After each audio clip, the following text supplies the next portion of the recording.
자, 복습. 자, 첫 번째 시간 누구의 이야기 했었죠? 야곱에 대한 이야기 했었죠. 야곱의 이름은 움켜잡는 자, 속이는 자였는데 하나님을 만나고 나서 어떻게 바뀌었어요? 이제는 하나님과 교류 이긴 자. 그래서 하나님을 만나면 뭐가 바뀌어요? 이름이 바뀐다라는 얘기를 했었고, 두 번째 시간에는 바울 얘기하면서 열심은 칼과 같아서 잘 사용해야 한다. 왜 열심이라는 걸 잘 사용해 하나님께 영광이 된다는 얘기를 하면서, 이 바울 이전에 사울은 열심히 했지만 하나님 기뻐하시는 열심을 했다고 그랬죠. 그러나 다메섹 도상에서 하나님을 만나고 나서는 그는 하나님의 영광을 위해서 이방 선교를 해서 평생 살게 됩니다. 그리고 세 번째 시간에는 사마리아 우물가에서 만난 한 여인의 이야기를 했는데, 그 여인은 이렇게 수치, 그 마음속에 수치라고 하는 낙인을 찍고 사는 그런 사람이라고 그랬어요. 그런데 한낮에 아무도 오지 않는 그곳에서 예수님을 만나고 나서 그는 자기를 수치스럽게 하고 손가락질했던 마을로 들어가 복음 전도자가 된, 그래서 하나님을 만나면 수치가 끝이 난다라는 그런 얘기를 했었고, 그리고 어제는 하나님을 만나면 죄가 끝난다, 죄의 삶이 끝난다, 죄악이 끝난다. 누구에게 했었죠? 혹시 생각하죠? 삭개오죠. 삭개오는 많은 걸 가졌지만 꼬리표가 많이 있다고 그랬죠. 뭐 매국노, 뭐 도둑놈, 또 뭐 날강도 같은 이런 다양한 꼬리표가 있는 사람들이 삭개오가 지나가면 삭개오라고 부르지 않고 저기 날강도 지나가네, 저기 매국노 지나가네, 그렇게 불렀던 사람이었었죠. 그는 세리장이었기 때문에 많은 돈을 모을 수가 있었고 엄청 부자였다고 성경도 그렇게 이야기를 합니다. 그런데 이 부자가 되고 또 나름대로 많은 걸 얻었지만 그 마음속에 어떤 빈 공간, 공허가 있었어요. 그래서 예수님이 지나간다는 얘기를 듣고 예수님 만난 사람들마다 막 병이 치유받게 되고 죄가 용서받게 되고 회복된 그 이야기를 듣고는 나도 예수님 만나면 이 빈 공간에 채워질 수 있을까, 그런 갈망을 가지고 예수님이 계신 곳으로 달려갔지만 그가 무엇이 작아서, 그죠? 키가 작아서 볼 수가 없어서 어디로 갔어요? 돌 무화과 나무로 이렇게 올라가죠. 그곳에서 예수님을 만나게 됩니다. 그러면서 예수님께서 그의 이름을 야 사기꾼아, 야 도둑놈아 그렇게 부르지 않고 삭개오야, 너는 깨끗한 자야, 너는 순결한 자라고 그의 이름을 부르시고 너희 집에 유하여야겠다, 삭개오가 초청을 하고 예수님은 그 집에 함께하게 됩니다. 그러면서 그가 그동안 살았던 모든 죄악의 삶들을 다 끊어버리고 이제 삭개오라는 이름에 맞게 하나님 앞에 순결한 자로, 깨끗한 자로 살아갑니다. 오늘 또 우리 구약의 한 인물을 통해서 한번 말씀을 나눠보려고 하는데요. 오늘 말씀 제목입니다. 하나님을 만나면 살 길이 열린다. 하나님을 만나면 무슨 길이 열린다고요? 살 길이 열린다. 죽어야 될 길, 죽을 길이 끝나고 살 길이 열린다는 제목을 가지고 말씀 나누도록 하겠습니다. 우리 인간은 누구나 절망적인 그런 상황을 만납니다. 마치 쪽배를 타고 거대한 바다를 이렇게 항해하고 있다가 집채만한 커다란 파도를 만나게 되면 그 파도가 그 배를 이렇게 덮쳐버리게 되면 순식간에 배가 다 깨어질 수도 있고, 이제 나오네요. 다 깨어질 수도 있고, 또 순식간에 배가 뒤집힐 수도 있고, 목숨이 위태로운 누구나 우리의 삶에는 이처럼 절망이 찾아올 때가 있습니다. 피할 수 없는 거대한 폭풍우 같은 것들이 이렇게 찾아올 때가 있죠. 정말 살기 힘들다, 인생 그만둬야 되겠다라고 생각할 만큼 이제 저 파도가 조금만 더 내게 가까이 와서 덮어버리면 내 인생은 끝나겠구나라고 생각하는 거대한 우리 인생을 덮어버리는 파도를 만날 때가 있습니다. 어떤 사람들에게는 건강일 수도 있고, 어떤 사람에게는 재정의 문제일 수도 있고요, 어떤 사람에게는 진로, 어떤 사람에게는 취업, 어떤 사람에게는 가정의 문제 혹은 자녀의 문제들이 그럴 수도 있다는 것입니다. 오늘 본문에서 만나게 될 사람은 히스기야라고 하는 유대의 정말 훌륭한 그런 그 왕인데요, 이때 당시에 세대 최고의 그 강국은 아수르라고 하는 그런 나라였습니다. 근데 이 아수르라고 하는 나라가 한두 명을 보내는 게 아니라 예루살렘 성을 갖다가 포위하는데 무려 18만 5천 명을 보냅니다. 몇 명을 보냈다고요?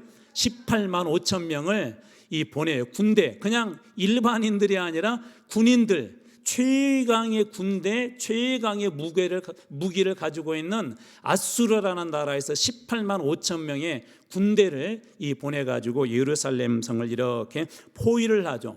그때 앞장섰던 사람이 산헤립이라는 사람인데, 이 산헤립은 어떤 사람이냐, 유대인의 말을 진짜 잘해요.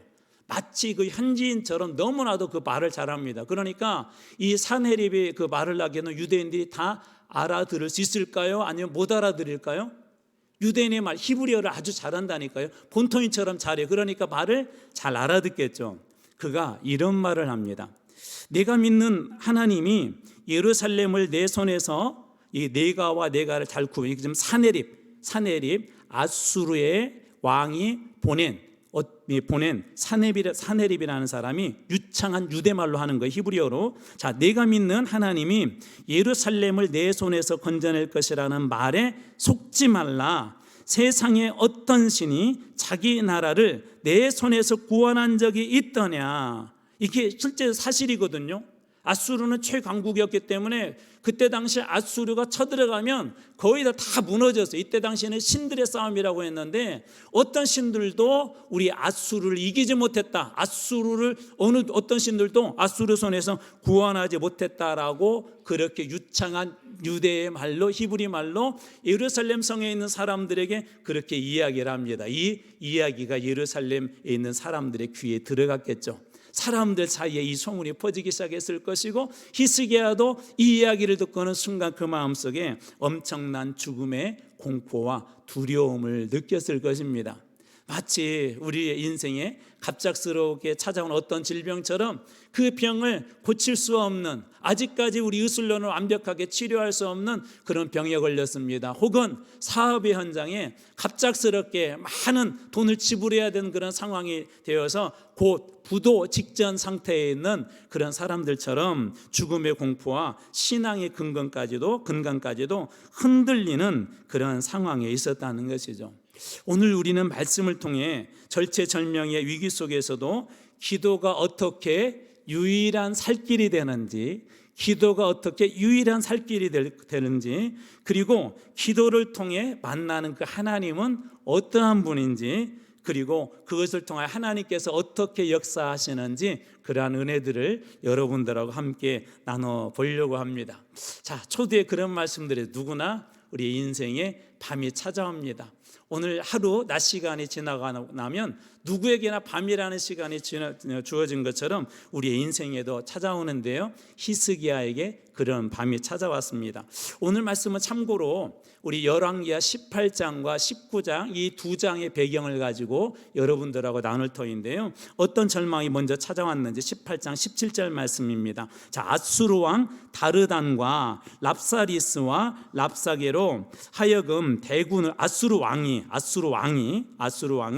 다르단이라는 사람, 랍사리스, 그리고 랍사게, 아까 랍사게는 제가 소개했죠. 하여금 대군을 거느리고 라기스에서부터 예루살렘으로 가서 히스기야 왕을 치게 하며, 예루살렘 성을 치게 하며 그들이 예루살렘으로 올라가니라. 이 엄청난 군대, 최강의 군대, 힘을 가지고 있는 이제 군대가 움직이고 있다는 그런 소식이 이제 예루살렘에게도 전해졌습니다.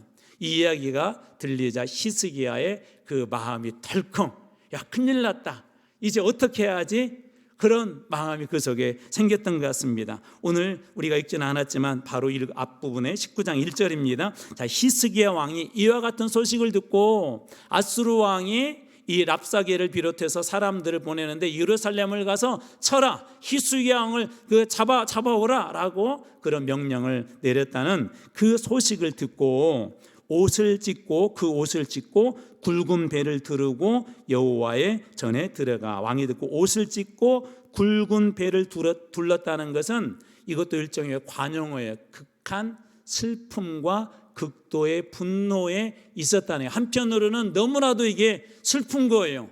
이대로 내 인생이 끝나는가? 우리 예루살렘의 역사가, 이스라엘의 역사가 여기서 끝나는가? 라는 그런 두려움과 더불어서 그 마음속에 그런 슬픔이 그에게 찾아왔던 것입니다.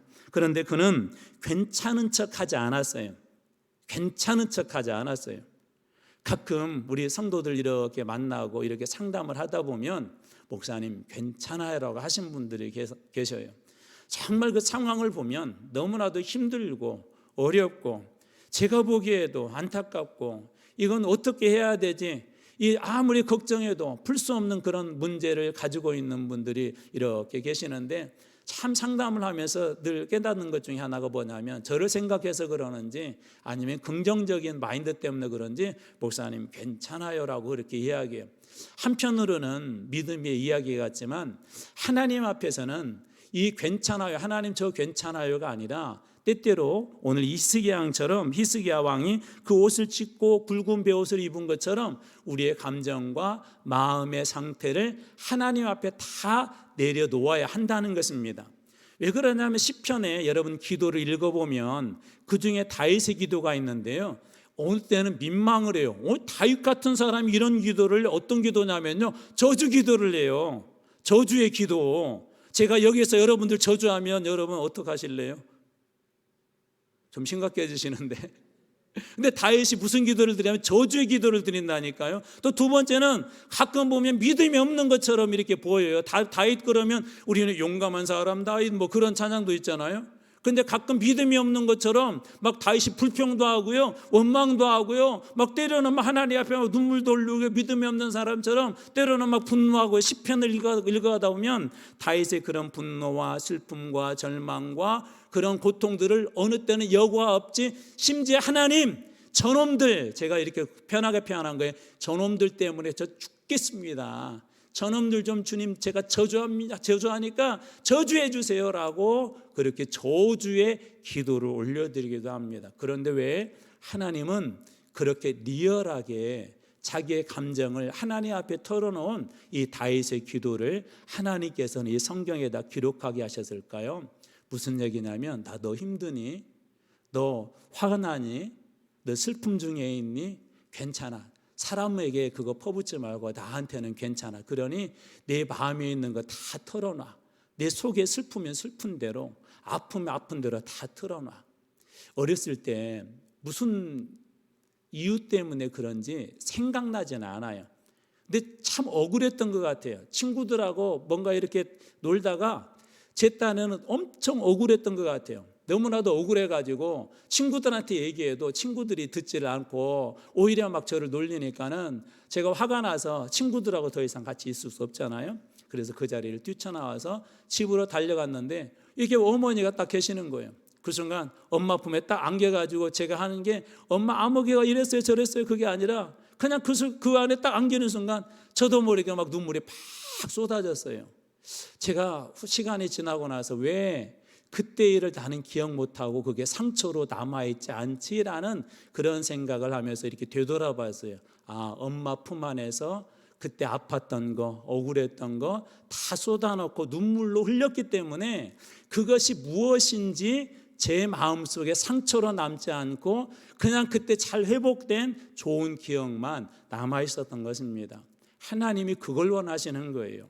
사람들에게 여러분 쏟아놓으면 그게 상처가 되고 내 마음속에 각인된 악한 것으로 남지만 하나님 앞에 쏟아놓으면 주님께서 때로는 여러분의 슬픔의 눈물을 닦아주실 것이고 때로는 여러분 분노의 마음속에 더 큰 평화를 주실 것이고 때로는 고통스러운 마음을 하나님도 이렇게 어루만져 주시면서 쓰다듬어 주실 것을 여러분 믿으시기 바랍니다. 오늘 히스기야가 그렇게 한 거예요. 방금 읽어드렸던 그 1절에 옷을 찢고 굵은 배를 두르고라는 것은 숨기지 않는 마음을 하나님 앞에 그대로 다 이렇게 내려놓았다는 것이죠. 그는 고통 가운데 하나님 앞에 나갔어요. 왜 그랬을까요? 절망의 한복판 가운데서 우리를 살릴 수 있는 유일한 동아줄은 하나님 한 분밖에 없기 때문에 그렇습니다. 히스기야가 이때 여러 가지 방법을 고안할 수도 있어요. 물론 다급한 상황이지만 아직 애굽이라는 나라의 힘이 여전히 있었고 주변 나라와 연합할 수도 있었는데 히스기야는 그렇게 하지 않고 자기 마음속의 슬픔과 분노를 하나님 앞에 기도의 자리로 가져가는데 그렇게 한 이유가 이 절망의 문제를 풀 수 있는 유일한 희망의 동아줄이 바로 기도였기 때문에 그런 것입니다. 그렇기 때문에 기도는 모든 것이 평안할 때 드리는 게 아니에요. 그냥 어떤 종교 의식으로 드리는 게 아니에요. 하나님 앞에 우리가 이렇게 대표 기도하시는 우리 장로님들, 우리 권사님들, 우리 집사님들 계시잖아요. 어떤 의식이 때문에 드리는 것이 아니라 기도라는 것은 하나님과 나 사이의 관계가 어떠한지를 보여주기도 하고요. 무엇보다도 기도는 나를 살리는 하나님께서 주신 복된 이 축복의 도구이기 때문에 이 기도의 자리를 우리는 놓을 수 없는 것입니다. 그러므로 절망의 밤에 해야 될 것은 기도의 줄을 붙잡는 거예요. 그리고 그곳에다가 여러분 쏟아놓으세요. 하나님, 저것 때문에 힘들어요. 요즘 이 문제 때문에 너무나도 제 인생 살아가는데 버거워요. 하나님, 저 사람과 나의 관계 때문에 너무 고통스러워요 라고 하나님 앞에 여러분의 감정조차도, 분노조차도, 때로는 저주하고 싶은 그런 말조차도 내려놓을 때 하나님은 그 기도조차도 들어주시고 안아주신다는 걸 여러분 믿으시기 바랍니다. 여기에 기도에 대한 이야기를 하기 때문에 하나 더 플러스해서 여러분들에게 말씀드립니다. 절망에 밤에 해야 될 거, 여러분 그런 때 있죠. 우리 여기 계신 분들은 대부분이 그럴 것 같아요. 기도해야 된다는 거 아시죠? 그렇죠? 그런데 이런 상황에서 내가 기도해야 문제 해결해 아는데 그런 때 있으시죠? 기도가 안 돼요. 기도해야 된다는 거 머리에 지식은 이해는 되는데 막상 기도하려고 하면 그 사람이 생각나고 거대한 문제가 생각나고 고통스러운 가시가 생각이 나서 기도가 안 돼요. 그래서 중요한 게 또 하나가 있어. 바로 중보 기도를 부탁하는 것입니다. 왜 그러냐면 성경의 위대한 인물도 오늘 히스기야도요, 이 18장부터 이 배경이 있다고 그랬잖아요. 이런 문제가 있을 때 히스기야도 어떻게 하냐면 19장 2절에 보면 왕궁의 책임자인 엘리야김과 서기관 셈나와 제사장 중 장로 중에서 굵은 배를 돌려서, 지금 히스기야의 마음과 국가의 상태의 감정적 표현이기도 한 거죠. 이 굵은 배옷은. 자, 아모스의 아들 선지자 누구에게로 보냈다고요? 이사야에게로도 보내매. 무슨 얘기예요? 여러분 힘들고 어려울 때 담임 목사 찾아오세요. 목사님 기도 좀 해주세요 라고 찾아오세요. 왜 이사야에게 보냈을까? 히스기야를 보면 18장과 19장 보면 그도 기도의 사람이에요. 정말 기도 열심히 하는 사람이에요. 그런데 이 문제는 나 혼자서 안 됩니다. 하나님, 저 이사야 선지자, 이사야 담임 목사님, 이사야 그 선지자의 그 도움이 필요합니다. 그의 기도도 필요합니다 하고 일종의 도움의 요청을 한 것이죠. 여러분, 사도 바울도 어떤 사람이 기도의 사람이에요. 기도하면서 하나님께서 길을 보여주셨고 기도하면서 어려운 역경을 보여줬는데, 사도 바울이 쓴 에베소 교회에 쓴 그 하나님께 주신 그 말씀 보십시오. 에베소서 6장 19절을 쉬운 성경으로 제가 한번 읽겠습니다. 또 나를 위해서도 기도해 주십시오. 나를 위해서도 뭐 해달라고 부탁해요? 기도해달라요. 사도 바울도 자기 혼자 기도의 힘으로 지금 이 선교와 복음 전하는 일을 혼자 감당할 수 있었다 없었다? 없었다는 거예요. 우리 여기 청년들 있고 우리 장년들이 있는데 여러분 기도 제목이 있으면 나누세요. 기도 많이 하신 분들에게 나눠주시고 또 목회자들에게도 나눠주시고, 때로 누구에게 이야기하는 거 어려워 있으면 저한테 나눠주세요. 목사님 아무도 안 알았으면 좋겠어요. 목사님만 하시고 기도해 주세요라고 여러분 나눠주세요. 여러분 기도할 때 하나님이 그때 일하신 걸 믿으시기 바랍니다. 왜 그렇죠? 우리가 구하라 그러면 주실 것이요. 우리가 기도할 때 누가 일하시죠? 주실 것이요. 누가 일하시죠? 하나님이 일하시죠. 찾으라 찾을 것이요. 우리가 주님 앞에 찾을 때 누가 일하시는 것이죠? 하나님이 일하시는 거예요. 여러분, 그렇기 때문에 여러분의 그 기도도 중요하고 때로는 부탁하세요.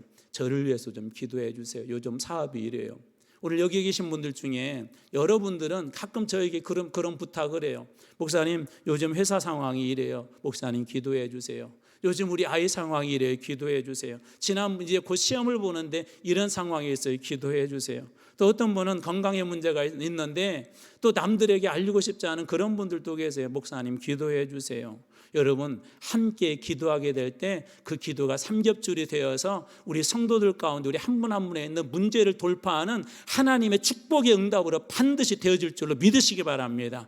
우리 중보 기도할 때 정말 중요하게 생각하는 그 말씀 한 절이 있죠. 에스겔에서 22장 30절 말씀, 우리 같이 한번 한 목소리로 보이시는 분들 읽어주시기 바랍니다. 같이 읽습니다. 시작.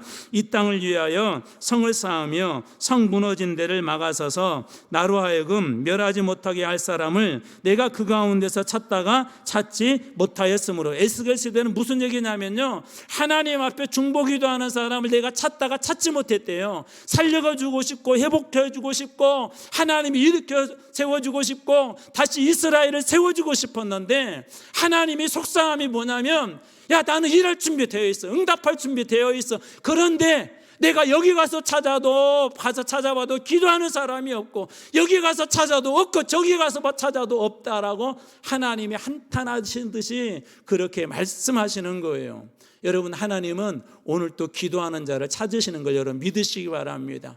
여러분 기도가 자녀들을 향할 때 자녀에게 역사할 걸 믿으시기 바랍니다. 여러분 기도가 손주 손녀들을 향할 때 그 기도가 역사할 걸 믿으시기 바랍니다. 하나님께서 어쩌면 오늘 너희 가정에 내가 기도할 사람을 찾고 있어, 어쩌면 여러분 부서에 내가 기도할 사람을 찾고 있어 라고 하나님 그렇게 우리들에게 지금 말씀하고 계신지도 모릅니다. 그러므로 사랑하는 성도 여러분, 우리의 인생이 밤이 왔을 때 여러분 그래도 기도의 자리로 가십시오. 우리를 살리는 생명줄입니다. 두 번째, 그 기도의 자리에서 우리가 힘들 때가 있어요. 너무나 중요한 기도 제목일 수가 있어요. 혼자 어려울 때가 있어요. 그럴 때는 반드시 중보기도를 부탁하세요. 그리고 세 번째, 오늘 읽었던 이 말씀을 기억하세요. 내가 기도하는 한 사람을 찾고 있다, 그 사람을 통해서 내가 살릴 것이다 라고 하는 이 약속의 말씀을 붙잡고 기도할 때 여러분들에게도 기도가 생명의 동아줄이 될 줄로 믿습니다.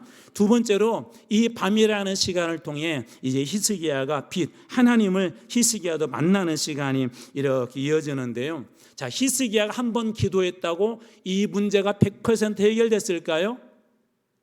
다시 질문할게요. 히스기야가 처음에 막 이렇게 대군을 이끌고 온답니다. 그런 소식을 듣고 성전에 올라갔죠. 굵은 베옷을 입고 올라갔죠.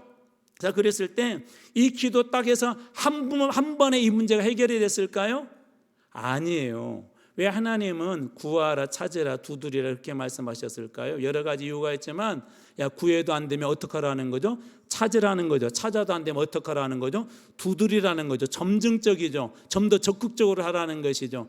기도한다고 그래서 한 번에 해결되지 않아요. 한 번에. 이게 어떤 문제들은 한 번에 단번에 해결되기도 하지만 한 번에 해결되지도 않아요. 또 하나, 영적인 문제는 있잖아요. 여러분 기도할 때 반드시 반대편에서 날뛰는 자들이 있어요. 여러분들이 하나님 앞에 매달리려고 할 때, 우리 교회가 이런 기도하려고 할 때 반드시 그것을 무너뜨리려고 하는 영적인 존재, 다시 이렇게 쉽게 얘기해볼까요? 사단도 열심히 뛰어요. 여러분들이 기도도 열심히 하지만 한편에 사단도 열심히 이걸 방해해서 뛴다는 것입니다. 그런 거 경험하신 분 계신지 모르겠어요. 여기서 은혜 받고 집에 돌아갔는데 가자마자 교회 안 다니는 남편이 버럭 화를 내는 거예요. 그 순간 잘 대처하지 못하면 이전에 받은 은혜 전부 다시 쏟아버립니다. 자, 우리가 기도할 때 누구도 열심히 뛴다고요? 하나님만 일하시는 것이 아니라 사단도 열심히 일해요. 왜 그렇죠? 기도가 이루어지고 하나님 말씀대로 우리에게 응답되어지면 사단의 입지는 좁아져요. 사단의 그 능력은 갈수록 약화될 수밖에 없어요. 그래서 어떻게든지 사단도 자기 자리 지키려고 열심히 뛰어다닙니다. 히스기야가 한 번 기도했다고 그래서 이 문제가 해결된 게 아니에요. 또 다시 한번 또 재침공을 합니다. 그때 이야기에 그때 히스기야가 어떻게 한지 한번 보겠습니다. 열왕기하 19장 14절 말씀입니다. 히스기야가 사자의 손에서 편지를 받아보고 여호와의 성전에 올라가서 히스기야가 그 편지를 여호와 앞에 펴놓고, 자, 이번에 두 번째 또 와서 이번에는 아예 편지에다가 일일이 기록을 했어요. 편지에다가 항목을 갖다 정확하게 기록한 거예요. 마치 그 일제강점기 때 일제가 이런 내용으로 협약한다고 한 것처럼 그렇게 한 것입니다. 그런데 이 문제를 갖다가 어떻게 했다고요? 방금 읽었던 14절의 후반에 보면 말씀이 이렇게 마무리돼요. 여호와 앞에 어떻게 펴놓고, 다 까발렸다는 거죠. 우리 아이들 얘기로 하나님 앞에 그것을 다 보여준 거예요. 하나님 지금 이렇게 하겠대요. 저들이 이렇게 공개하겠답니다. 하나님 앞에 그 모든 자신에게 닥친 그런 문제를 하나님 앞에 펼쳐 놓았습니다. 그리고 히스기야에게서 중요한 기도를 해요. 첫 번째, 문제보다 크신 분이 누구인지를 선포해요.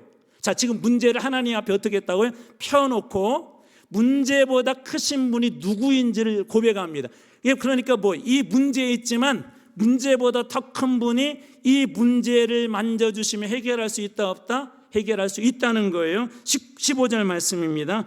그 앞에서 히스기야가 기도하여 이르되, 문제를 펼쳐놓고 하나님 앞에서 기도하여 이르되, 그릇들 위에 계신 이스라엘의 하나님 여호와여, 주는 천하만국의 홀로 하나님이시라. 주께서 천지를 만드셨나이다. 중요한 문장이 주는 천하만국에서 홀로 하나님, 홀로 엘로힘이십니다. 엘로힘. 자, 우리 이 설명도 여러 번 드렸어요. 우리가 신과 하나님이라는 영어의 스펠링은 똑같죠. 자, 스펠링이 어떻게 되는지 테스트 해보겠습니다. 자, 신과 하나님이라고 하는 영어의 스펠링. 가수 이름도 있는데 God죠. 갓이라고 하잖아. 갓. 자, 그런데 어떻게 구분을 하죠? 그죠? 스몰지와 라지지의 차이죠. 그죠? 스몰지와 라지지로 이렇게 구분을 하는데, 마찬가지 여기서 하나님이라고 했지만 이렇게 바꿔보면 천하만국 위에 홀로 가장 유일하신 하나님, 신이십니다라는 그런, 이게 지극히 높으신 하나님. 하나님은 이 세상의 어떤 신보다도 어떤 문제보다도 어떤 분이라는 거예요. 가장 높으신 분이라는 거예요. 문제를 펴놓고 하나님 앞에 그렇게 이야기하는 것이죠. 현실이라는 그 문제 앞에서 도피한 것이 아니라 현실보다 크신, 그 다음에 문제보다 크신 하나님 앞에 그 문제를 내려놓았습니다. 저희 아이들이 이렇게 어렸을 때 뭔가 고장나면 자신 있게 저에게 이렇게 가지고 와요. 애들은 별로 그냥 순간 좀 부서졌다는 걱정을 하지만 별로 걱정하지 않아요. 저희 아버님, 제가 지금 얘기했었잖아요. 예수님 아버지하고 똑같다고 제가 대목장이었거든요. 목숨. 예, 어렸을 때 시골에 가면, 지금은 그런 거 많이 못 보는데, 이렇게 논에다가 물 대놓고 이렇게 타는 게 뭐죠, 이거? 뭐 스키라고 아시는데, 어렸을 때 스키는 아니에요. 썰매 아시죠? 썰매. 그 썰매 밑에다가 뭐 여러 가지 하지만 그 중에 하나 이렇게 철사를 이렇게 달거든요. 근데 오래 타다 보면 철사가 닳아가지고 뚝 끊어져요. 저는 걱정 안 해요. 누가 고쳐줄 걸 믿기 때문에.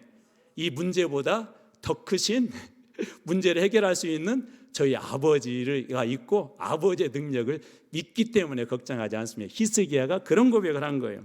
자, 두 번째, 이 문제를 하나님 앞에 올려드리는데 16절, 여호와여 귀를 기울여 들으소서. 하나님 귀 먹지 않았는데 하나님 앞에 그래요. 여호와여 눈을 떠서 보시옵소서. 자, 귀를 이렇게 열어주시고요, 눈을 더 떠서 좀 봐주십시오라고 그런 얘기입니다. 사내립이 살아계신 하나님을 비방하여 보낸 말을 들으시옵소서. 하나님 앞에 사내립이 그에게 던졌던 문제, 그것을 갖다가 하나님 앞에 돌려놓아요. 이게 중요한 이유가 있어요. 자, 문제가 그에게 있었고 그는 문제보다 크신 하나님께서 해결할 거 믿었다고 그랬죠. 그리고 그 문제를 믿고 하나님 앞에 이렇게 펼쳤다고 그랬잖아요. 자, 여러분들이 아까 그 얘기로 돌아가 볼게요. 자, 이 썰매가 고장이 났을 때, 자, 저희 아버지 앞에 딱 던져놓으면 저하고 지금부터는 썰매하고 싸움이 아니라 이제 어떻게 돼요? 저희 아버지와 썰매의 싸움으로 바뀌죠. 그렇죠? 나는 딱 던져놓으면 이제 저희 아버지가 알아서 수리하실 거예요. 바로 그런 얘기예요. 이제 이게 싸움의 기술인데, 영적 싸움의 기술인데, 그 앞에까지는 자기가 어떻게 하지 이길 수 없는데 그렇게 싸웠다면, 이제는 이 문제를 하나님 앞에 돌려드린 게, 싸움을 이제는 영적 싸움으로 몰아가는 거예요. 하나님과 사내립, 하나님과 아수르의 군대로 이렇게 바꿔버린 것입니다. 그래서 이 싸움은 하나님과 싸움입니다라고 문제를 하나님 앞에 그렇게 내려놓죠. 우리가 잘 아는 이 다윗도 그런 싸움을 싸웠어요. 너는 칼과 창과 단총으로 내게 오지만 나는 만군의 여호와의 이름으로 간다. 야, 하나님의 앞장서. 우리 대표는 하나님이야. 내가 나가는 것처럼 하나님의 앞장선다. 골리앗하고 하나님하고 싸움을 붙인 거예요. 누가 이길까요? 이쪽 동료는 좀 믿음이 좀 없으신 것 같아요. 자, 골리앗하고 하나님 싸움 누가 이길 것 같아요? 하나님이 이기시죠. 당연히 하나님이. 그렇게 바꿔버리는 거예요. 자, 세 번째로 하나님이 이 싸움을 통해, 기도를 통해 하나님 저 이 기도 응답받고 싶어요, 그 의미보다 더 중요한 것이 있는데 하나님의 이름이 높아지기를 소망했습니다. 19절 우리 하나님 여호와 원하건대 이제 우리를 그의 손에서 구원하옵소서. 이렇게 바뀌어요. 그리하시면 천하 만국이 주 여호와가 홀로 하나님이신 줄 알리이다. 구원을 넘어 하나님의 이름이 드러나게 해달라고, 하나님의 영광이 드러나게 해달라고 그렇게 이야기합니다. 자, 정리해 볼게요. 그의 삶 속에 절망이라는 어둠이 찾아왔지만 그는 빛 가운데 하나님 앞에 나가죠. 기도로 나가죠. 그리고 이 모든 문제를 하나님 앞에 맡겨드립니다. 하나님을 기도 가운데 그가 만나게 돼요. 앞에 설명했던 것처럼 우리가 기도할 때 누가 일하신다고요? 하나님이 일하세요. 자, 어떤 식으로 일하셨을까요? 오늘 말씀의 20절입니다. 아모스의 아들 이사야가 히스기야에게 보내 이르되, 이사야를 통해서 약속의 말씀을 히스기야에게 주시는 거예요. 자, 그러니까 하나님은 어떻게 응답하신 거예요? 말씀으로 응답한 겁니다. 아모스의 아들 이사야가 히스기야에게 이르되, 이스라엘 하나님 여호와의 말씀이 내가 아수르 왕 산헤립 때문에 내게 기도한 것을 내가 들었노라라고 이 이사야를 통하여서 말씀으로 응답하세요. 여러분, 오늘 이전에 기도할 때 하나님의 말씀이 여러분에게 어떤 약속의 말씀이 딱 들려진 것은 뭘까요? 그게 뭘까요? 응답이에요. 하나님은 우리들에게 분명히 약속의 말씀을 때로는 콕 집어가지고 그 말씀을 보여주세요. 그래서 하나님께서 말씀으로 응답하신 거예요. 두 번째로 하나님이 능력으로 역사하시는데 35절입니다. 이 밤에 여호와의 사자가 나와서 아수르 진영에서 군사 18만 5천 명을, 자, 아까 이 싸움을 자기와 아수르 군대 싸움을 하지 않고 하나님 곁에 툭 던져놔서 하나님과 아수르 군대 싸움으로 바꿨다고 그랬죠. 하나님이 어떻게 능력으로 역사하는데 다시 보십시오. 이 밤에 여호와의 사자가 나와서 아수르 진영에서 군사 18만 5천 명을 진치라.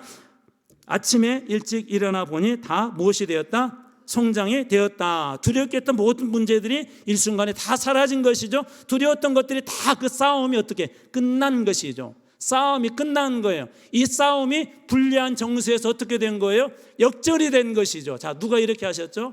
하나님께서 그렇게 하셨습니다. 기도할 때 하나님은 역전시켜 주십니다. 기도할 때 하나님은 일하십니다.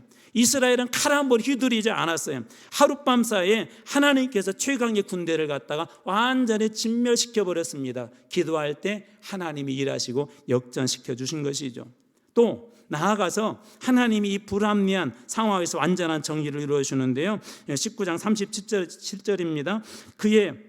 그가 그의 신 니스로, 이게 누구냐면 아수르 왕의 이야기예요. 아수르 왕이 원정을 왔다가 하다 안 돼서 이제 그런 어떻게 완전히 패전한 거죠. 다 성장이 되었으니까 겨우 살아서 자기 나라로 돌아갔어요. 아수르로 돌아갔어요. 자, 신 니스록 신전에서 경배할 때, 이 아수르 왕이 경배할 때 아들람 멜렉과 사레셀이 그를 칼로 쳐 죽이고 아라다 땅으로 그들이 도망하며 그 아들 에살핫돈이 대신하여 왕이 되니라. 심지어 왕도 어떻게 됐어요? 살해당했어요. 반정이 일어나서 왕도 죽임을 이렇게 당하게 됩니다. 이 사건을 통하여서 홀로 이 히스기야 기도처럼 홀로 하나님이신 거 알게 해주십시오라는 만천하가 알게 되고, 이런 불합리한 것들을 하나님께서 완전하게 이 정의를 이루어 줍니다. 이제 말씀의 결론입니다. 오늘 여러분들의 손에도 이 절망의 편지가 들려 있을지 모르겠어요. 어떤 분들에게는 이러한 절망의 편지, 또 어떤 분에게는 저런 절망의 편지, 그 편지가 들려 있을지 모르겠습니다. 또 어떤 사람에게는 갚을 길 없는 그런 빚 독촉장처럼 우리들에게 주어지고 어떻게 갚지라고 하는 그런 염려가 있을지도 모르겠습니다.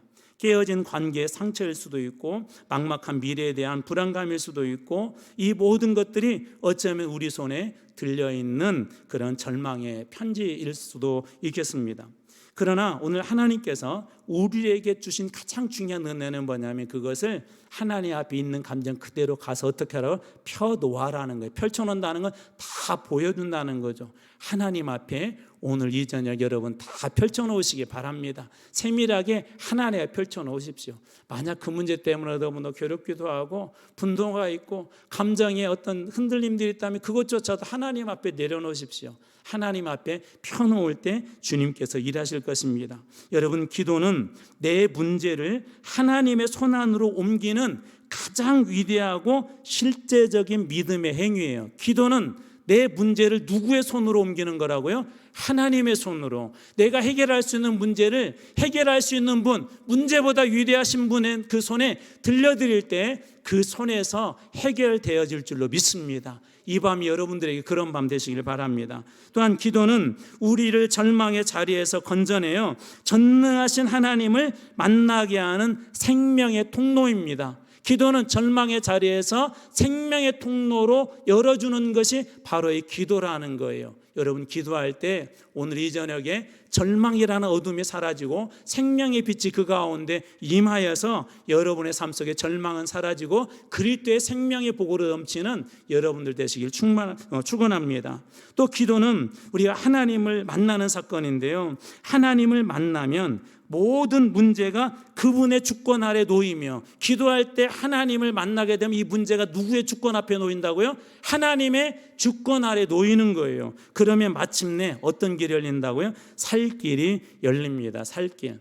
그래서 여러분들에게 약속의 말씀을 6가지를 뽑아왔는데 시간이 많이 가기 때문에 제가 짧게 큰 줄거리만 얘기하고 말씀 마치겠습니다. 기도에 대한 주님의 약속, 첫 번째, 구하는 대로 주십니다. 따라서 해볼까요? 구하는 대로 주십니다. 자, 너희가 무엇이든지 원하는 대로 구하라. 그리하면 준다 안 준다? 주실 것이다. 구하는 대로 주실 것이다. 두 번째 약속, 하늘에서 이곳에 응답하십니다. 어디에서 응답하신다고요? 하늘에서. 무슨 얘기예요? 반드시 응답된다는 얘기예요. 사람은 제가 해줄게라고 못 해줄 수도 있지만 하늘에서 응답한다면 반드시 이루어진다는 것입니다. 시편 20편 6절, 그의 오른손에 구원하는 힘으로 그의 거룩한 하늘에서 그에게 응답할 것이다. 그 다음에 세 번째, 믿음으로 구하면 다 주십니다. 무엇으로 구할 때 다 주신다고요? 믿음으로 구하십시오. 믿음으로. 제가 믿고 저희 아버지에게 그 썰매를 맡겨줬을 때 아버지가 깨끗하게, 믿지 못하면 제가 못 맡기겠죠. 믿음으로 구할 때 다 주십니다. 마태복음 21장 22절, 너희가 기도할 때는 무엇이든지 믿고 구하는 것은 다 받으리라. 오늘 이 저녁이 그 저녁 될 줄로 믿습니다. 그 다음에 네 번째로, 구할 때 그냥 응답이 아니라 더 크게 응답하십니다. 구할 때 어떻게 응답하신다고요? 더 크게 응답하십니다. 에레미야 33장 3절, 잘하는 말씀이, 이 말씀은 한번 우리 간절한 마음을 담아서 읽어볼까? 시작. 너는 내게 부르짖으라. 내가 내게 응답하겠고 내가 알지 못하는 크고 은밀한 일을 내게 보이리라. 내가 알지 못하는 크고 은밀한 일, 우리가 기도하는 것보다도 더 크게 하나님 응답하신대요. 다섯 번째, 좋은 것으로 주신대요. 기도할 때 어떤 것으로 주신대요? 좋은 것으로. 마태복음 7장 11절, 너희가 악한 자라도 좋은 것으로 자식에 줄 줄 알거든. 하물며 하늘에 계신 너희 아버지께서 구하는 자에게, 기도하는 자에게 어떤 것으로 주시지 않겠느냐? 좋은 것으로. 우리 어린이들에게도 오늘 전에 기도할 때 여러분 기도하세요. 하나님 어떤 것으로 주신대요? 좋은 것으로 주신대요. 좋은 것으로 주실 줄 믿습니다. 마지막 7번째, 이것은 제가 전체를 통합하는 약속의 말씀을 한번 올려봤어요. 저 이 말씀 너무나 좋아하는데 에스겔 47장 8절 말씀입니다. 그가 내게 이르시되 이 물이 동쪽으로 향하여 흘러 아라바로 내려가서 바다에 이르르니 이 흘러내리는 물로 그 바다의 물이 어떻게 될 것이다? 되살아날 것이다. 이 바다는 어떤 바다일까요? 그죠? 사해죠, 사해. 야, 역시 찬양인도 하니까 이게 지혜와 막 총명의 영이 임한 것 같아요. 사해에 죽은 바다가 살아난대요. 제가 이 말씀을 어떻게 받았냐면, 하나님 앞에 너희들 기도할 때 하나님 은혜가 충만히 쌓여서 너희들에게만 머물지 않고 이것이 흘러가서 너희 기도가 흘러가는 곳마다 다 살아날 것이다. 여러분 오늘 저녁에 기도로도 흘려보내시기 바랍니다. 흘려보낼 때 지금은 작은 목소리 같지만, 작은 소리 같지만 이 소리가 흘러가면서 어떻게 돼요? 발목, 무릎, 허리, 어깨, 큰 바다를 이룬다고 그랬죠. 바다도 어떻게 한다고요? 되살아나랴. 여러분 기도가 오늘 저녁에 닿는 곳마다 살아나는 역사가 있게 될 줄로 믿습니다. 이제 말씀 마무리합니다. 하나님을 만나면 죽을 일은 끝나고, 죽을 것은 끝나고 살 길이 열립니다. 하나님을 만나면 다 패양 같은 인생이 역전할 수 있습니다. 하나님을 만나면 이제 역전될 것입니다. 여러분 믿으십니까? 오늘 이전에 역전의 밤이 되길 주님으로 축원합니다. 기도하겠습니다.